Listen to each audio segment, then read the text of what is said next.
Hi, I'm Rita Wilkins, also known as the Downsizing Designer. So I wanted to go on Facebook Live today to share something with you that I think is really important. And it's called From Clutter Creep to Clutter Chaos. And is clutter taking over your life? So when do you know when clutter is really becoming a problem for you?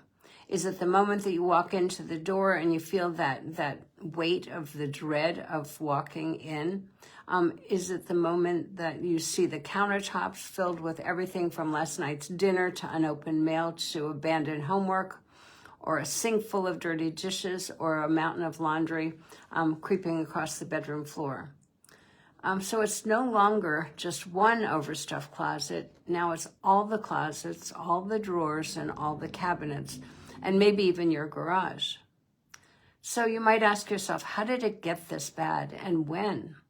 So if this strikes a chord with you, then stay with me, because in this video, I'm going to help you identify how that clutter buildup, how it got to this breaking point, recognize the impact that it's having on the quality of your life, and also address head on so you can discover the therapeutic benefits of a peaceful, organized home, and also put practical systems in place to prevent the clutter from taking over again. So how did clutter get this bad? It's hard to admit that clutter might be out of control in your house, but you know that you've crossed the line when your home becomes more of a source of stress instead of that sanctuary that it might once have been. So acknowledging the problem is the first big step towards conquering it. So let's look at how clutter typically sneaks in and sets up camp. So there are a number of reasons for clutter, but the three major ones are just bad habits and lack of systems, lack of boundaries. So staying organized isn't that magical. It's about having the systems and the routines in place. So if you think a home for everything and everything for a home, it's a very simple statement to make. When you know where things go, where to find them, then clutter really doesn't stand a chance. The second one is difficulty letting stuff go. So this one is deeply emotional. Maybe you tell yourself regularly that I might need it someday. I need to keep it because it's sentimental to me, or I feel guilty giving it away. So you hold on to clothes that no longer fit you, books that you've never read and don't intend to read, or heirlooms that you've inherited but you don't even like. So if this sounds familiar, just learn to let go. Number 3 is constantly bringing more in. So without boundaries on what enters your home or enters your online cart, it's pretty easy to become overwhelmed with clutter. So impulse buying, emotional spending, or shopping without intention leads to one thing, and that's more clutter. So the impact of clutter. So if your clutter is out of control, you're likely already feeling its side effects. So one is the physical and the mental well-being. That visual chaos increases the stress, the anxiety, and decision fatigue. Clutter can even creep in, can create tripping hazards or block pathways. So yes, clutter can even be dangerous. The second one is the emotional health. So a clutter environment often brings a guilt, shame, embarrassment, and sometimes even leads to social withdrawal. And the third is relationships. So too much stuff can create a lot of tension in a home, especially when clutter thresholds are different. So one person might be clutter averse and the other one might be clutter blind. And that conflict is obviously inevitable there. So addressing clutter head on and all that chaos. So when the mess feels massive, it's hard to know where to go, where to start, and how to get started. But the only way out is to go through it, to face it head on. So here's how to take back control.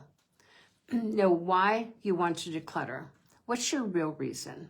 So you don't argue about messes anymore, so your home feels peaceful and welcoming, or so you stop wasting time looking for things. Regardless of what your reason is, keep your why in front of you at all times, because that's what's going to motivate you to start decluttering and letting go. The second one is understanding that clutter is a journey. It's not a one-time fix. So yes, it can be physically and emotionally exhausting, but you can do this. It requires new habits, new systems, and stronger boundaries moving forward. The third one is to create a plan and to stick with it. So consistency is everything when it comes to decluttering. Even if you hit a rough patch, don't stop. Progress, not perfection. And number 4 is don't overwhelm yourself. Just start small. So small wins fuel big changes, and start with just one shelf, one drawer in your most frustrating area.